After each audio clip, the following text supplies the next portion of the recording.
When does the statute of limitations begin to run on a claim for breach of a warranty to repair or replace defective goods?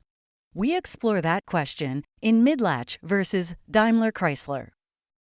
Lucy Mydlach bought a used car from McGrath Buick Nissan in 1998.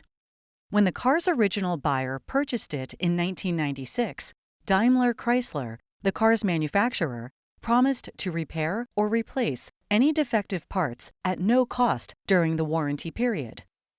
The warranty commenced on the earlier of the date of delivery to the buyer or the date the car was first put into service.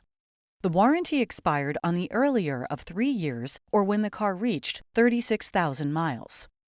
Mydlach experienced problems within weeks of buying the car. Neither McGrath nor another authorized dealer fixed the problems. In 2001, Mydlach sued Daimler for violations of the Magnuson Moss Warranty Act. Mydlach asserted that, among other things, Daimler breached its written repair or replacement warranty. Daimler moved for summary judgment, arguing the Uniform Commercial Codes, or UCC's, 4-year statute of limitations applied. Because Mydlach filed suit more than 4 years after Daimler tendered delivery of the car to the original buyer, Daimler further argued that Mydlach's breach of written warranty claim was time-barred. The trial court granted Daimler's motion. The appellate court reversed on that point.